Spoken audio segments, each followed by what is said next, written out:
Walter and Joan bought a trust to save the house. It saved nothing. For 9 years, they slept easy. The deed was in a trust. They believed the nursing home could never reach it. Then Walter had a stroke. The care home wanted $9,000 a month. So they did what the paperwork was supposed to let them do. They applied for Medicaid. The caseworker opened the file and counted the house anyway. $420,000, fully exposed, because the trust they bought was the wrong kind, and nobody told them until the bill came due. So they spent it down month after month on care they thought was covered. By the time the house was finally safe, most of it was already gone. If your parents put the home in the wrong kind of trust, the same surprise is already waiting. Welcome back to the Heir Council. We open the files most families never get to read until it is too late. In the cases we've reviewed, this one mistake repeats more than any other. The right tool exists. Most people just reach for the wrong one. It is rarely greed and almost never carelessness. It is good families trusting a word that sounds safe and learning far too late that it never was. The Council's note: this is research, not legal advice. Rules vary by state.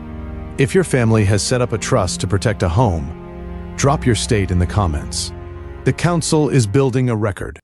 Here is the rule almost nobody explains before they sign. A Medicaid Asset Protection Trust is irrevocable. That single word is the whole point. Irrevocable means you cannot simply undo it. Once the house goes in, it is no longer yours to take back. And that is exactly why it works. Medicaid counts what you can still reach. If you truly gave it up, the program generally cannot count it. A revocable trust does the opposite. You keep the power to cancel it whenever you want. So the law still treats the assets as yours, and still countable.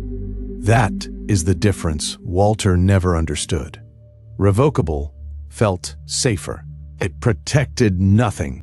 But irrevocable comes with a clock. Under federal law, Medicaid looks back 60 months before your application. Transfers into the trust inside that 5-year window can trigger a penalty. Move the house too late, and the protection has not matured yet. There is one more line that decides everything. You can usually keep the income a trust produces. You cannot keep the right to the principal. Reach for the principal, and it becomes countable again. And the home has its own rule. Many families keep the right to live there for life. You stay in your house. You simply no longer own it outright.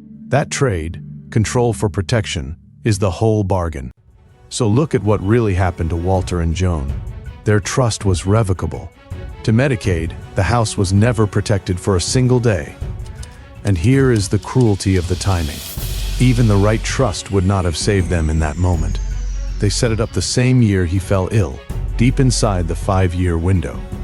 A late transfer is not a fine you pay once. Medicaid takes the value you moved and divides it by your state's monthly care figure. That answer is how many months of care it will refuse to cover. A single house can buy years of denied care, paid out of your own pocket. The Council's note: this is not a story about Medicaid being heartless. Medicaid did exactly what the rule says. This is a story about the wrong instrument, used too late. Which one are you closer to right now? Drop your state in the comments. We read every one. Across the files we examined, the families who kept the house did 5 things the others did not. 1. They moved early. The clock starts the day the trust is funded, not the day care is needed. 5 clear years beats 5 rushed weeks. 2. They chose the irrevocable trust, not the revocable one that feels safer and guards nothing. 3. They kept the income and let go of the principal.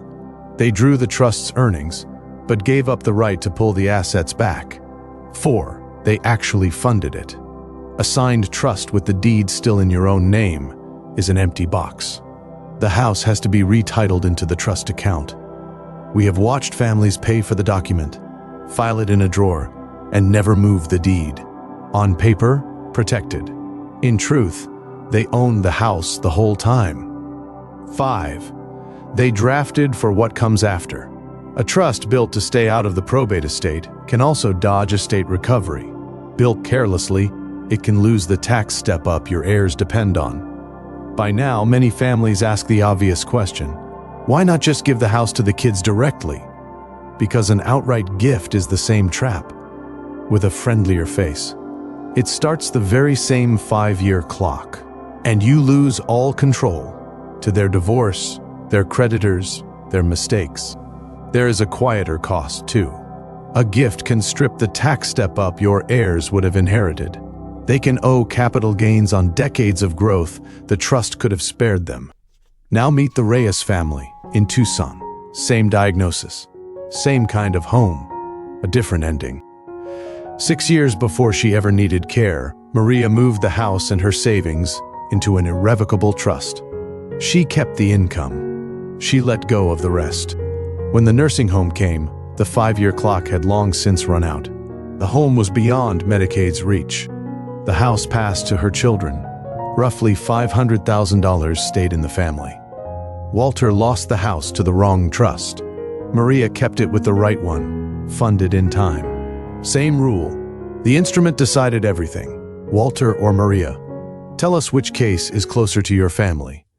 One caution before you move. States do not all play this the same way. Some pursue only what passes through probate, where a well-built trust can shield the home. Others reach further, into assets the probate court never touches. Where you live can change the entire outcome. So here is where many families start.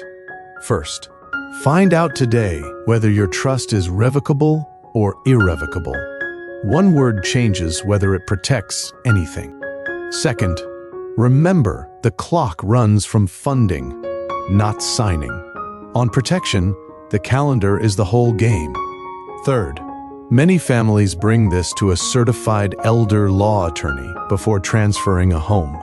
The drafting is where most of the damage is done. The Trust versus Will cheat sheet is in the description. aircouncil.com/trust-vs-will. The same one-page guide the council uses to tell these two tools apart. Next week, we open another file on a Medicaid rule that quietly costs families the house. The file closes here. Yours doesn't have to open the same way. New case every week. The council's note: this is not legal advice. Medicaid trust rules, look-back periods, and estate recovery vary by state and change frequently. The families here are illustrative composites of documented pattern failures. Consult a certified elder law attorney in your state before transferring a home or funding a trust.